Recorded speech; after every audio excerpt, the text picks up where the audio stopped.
I am Claudia, and I talk about spiritual sovereignty.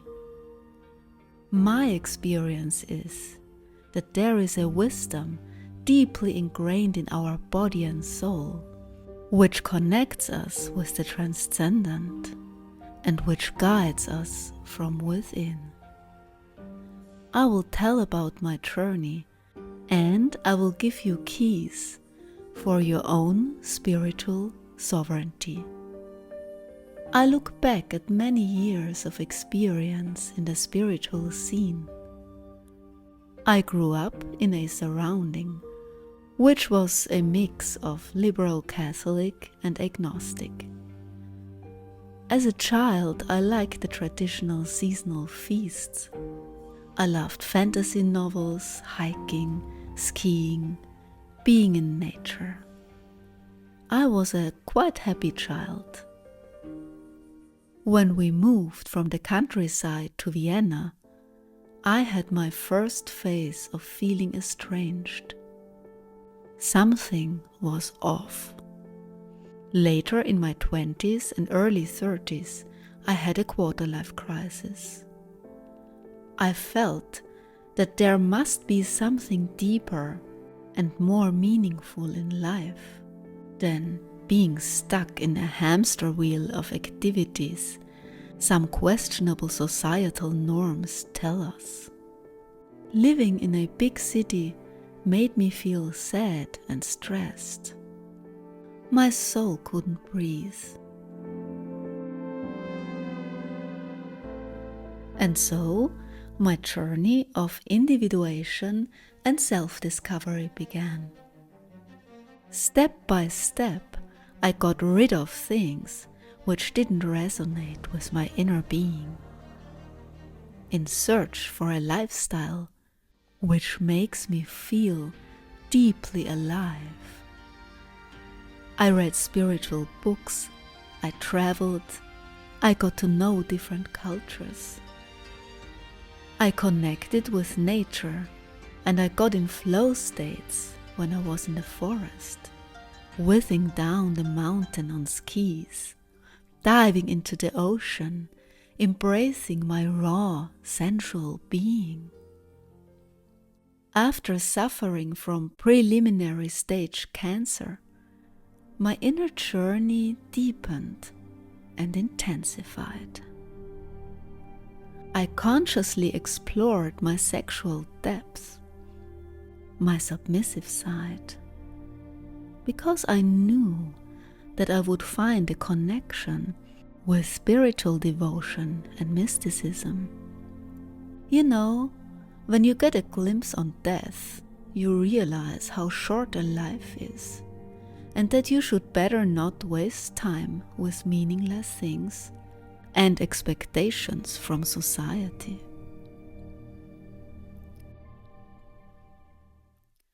With the years, I visited all different groups with a spiritual or ethical or psychological or adventurous intent. I got to know different meditations, rituals, teachings. I explored my psyche and my personality structure. I did shadow work. I got inspired by the work of Carl Jung and Abraham Maslow's book, Everybody is a Mystic. I learned yoga, tantra, the tarot. I explored anthroposophy, shamanic and pagan practices, trance techniques, divination and channeling. I explored my Christian roots, and I found that my roots are much older, deeply ingrained in my body and in my soul. They stem from the earth and from the stars. But those are just words for something which is not explainable, to be honest. Around the age of 40, I began to teach. I led women's circles and I hosted my own spiritual retreats. So I was participant and I was leader. I saw good things and I saw bad things. One thing I experienced over and over, and this made me sad, angry, speechless. People giving away their spiritual agency to other people, teachings, ideologies, to a guru, a religion, a coach, a successful author, a friend, or a collective, believing that they or this will show them the way, unaware of their natural spiritual being, their own spiritual guidance. I witnessed this in all different groups and relationships, not only in churches, cults, or spiritual circles, but also in coachings, alternative communities, groups with ethical intent, or in families and with friends. I saw this with religious people and with atheists. Don't get me wrong, it's totally okay to get advice from a coach, a group, a concept, even a guru. But in the end, we decide, as spiritually mature human beings. The question is, does this teaching, does this advice resonate with our inner being? We don't need another person or a teaching to be between us and the transcendent, between us and soul space. It's all inside us. We are spiritual by nature. When I am at the ocean, I get in contact with my spiritual being easily. I went to the beautiful coast of Croatia. It is March. Spring is arriving, and I thought, this is the perfect time for a topic which wants to be released into the world. I will talk about 3 signs how spiritual sovereignty shows up. First sign, being in contact with your inner self. Don't rely on another person to be in between you and the spirit world who shows you the way. You don't need another person, and you don't need a certain spiritual teaching to connect you with the holy, with the transcendent, with the spirit world. It's all inside you. Of course, you can go to a coach, you can go to a church, you can even go to a guru, but in the end, you decide. You look inside and you see, does this teaching go in resonance with my inner being? It's an inner process, looking inside, getting into a trance state, sinking into your soul space. It's not actively searching for something or actively imagining something. It's being in a state of waiting and receiving what comes. And this can be different things, and it can show in different ways. We are not the same in the way we receive the spiritual world.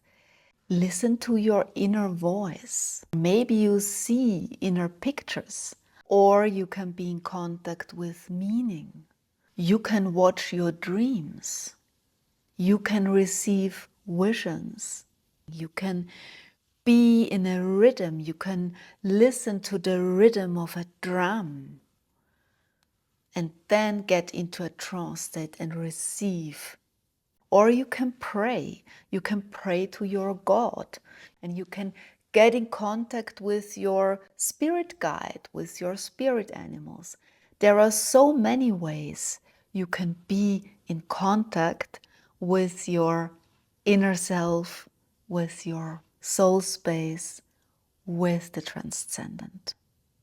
Second sign how spiritual sovereignty shows. This is interpreting your experiences and what's going on by yourself, choosing the narratives, the stories you tell yourself by yourself. The spiritual world is the meaning sphere. It's the sphere of concepts, the sphere of narratives.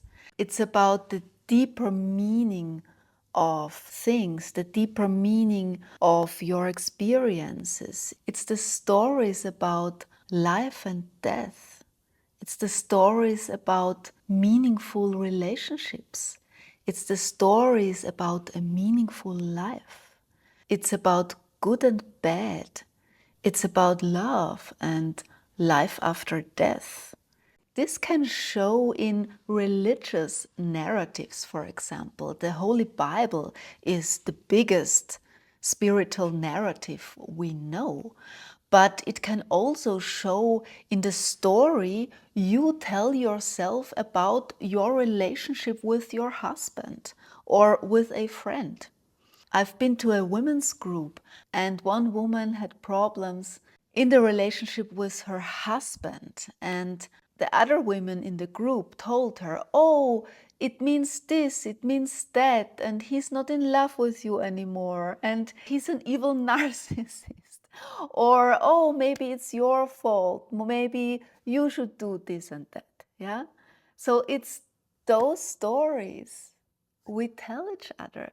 It goes so deep, and it can be everyday stories we tell each other, but it's about meaning. It's about interpreting. For this woman, spiritual sovereignty means she can listen to what all the other women say, but in the end, she gets in contact with her inner being, and then she decides by herself which story she wants to tell herself. And she decides what she wants to do in the future, how she wants to deal with these problems with her husband. Because the stories we choose, they influence our behavior. The narratives, the stories, the concepts we tell each other about our experiences and the world, they influence how we act, they influence our future life. It's so important which story you choose, how you interpret your experiences and your life. Because it's your life and not the life of your priest, your guru, the other women in your women's circle. It's your life. Third sign of spiritual sovereignty. And this is choosing your spiritual acts and your spiritual routines by yourself. This can be a simple thing like lighting a candle or choosing this tarot card as a symbol for this video. Yeah, this is a spiritual act. Or it can be a ritual. It can be burning incense, saying a certain prayer, creating a ritual, or being part of a ritual another person creates, celebrating a religious or spiritual feast. It can be creating an altar or a sacred space, your daily meditation routine, walking through the forest today and getting in contact with the trees, with the spirit of the trees, and asking them for help. Those are all spiritual acts.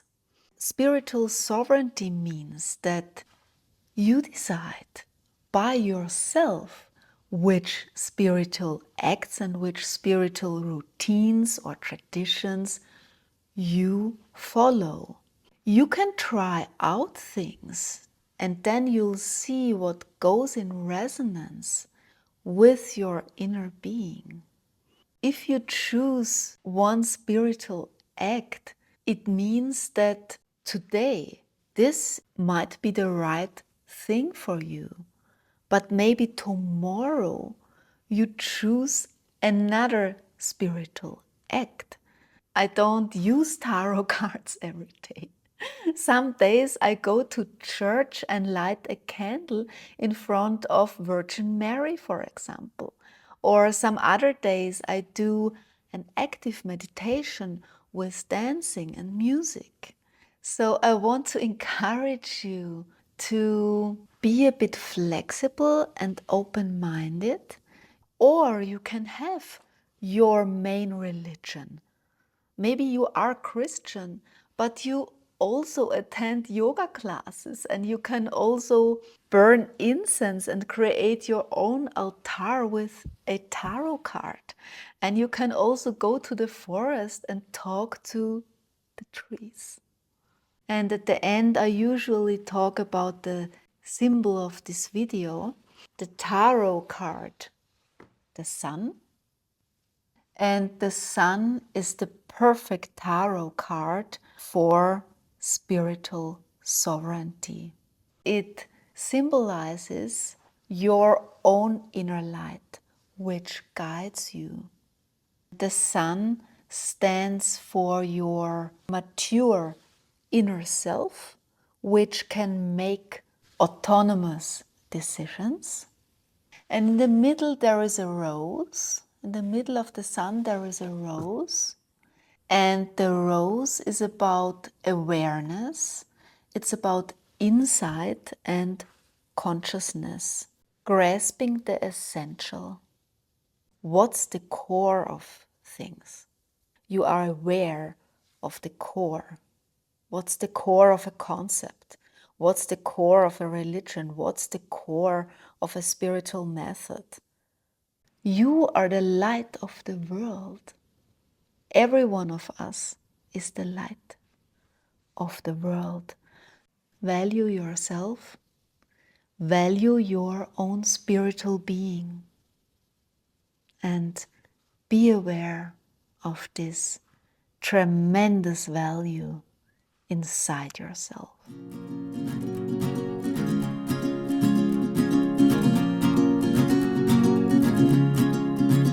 This long road ahead of me leads to somewhere new, and though great things lie ahead, doesn't stop me from yearning for you. My leaves reach up to the sky, up to the sunlight, but my anchor stays the same, and I stay connected.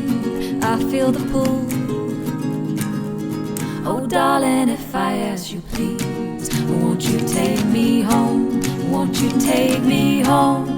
It's been too long since I've been gone, and I am tired in my bones. I'm tired in my bones.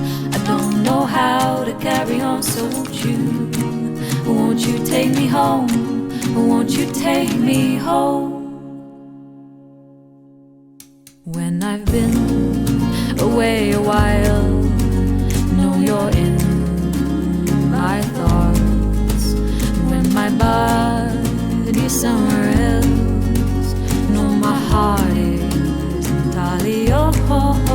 You are imprinted upon my soul and will be forever. But it hurts to think that I might fade within your memory, 'cause I will love you just the same. Oh darling, if I ask you please, won't you take me home? Won't you take me home? It's been too long since I've been gone, and I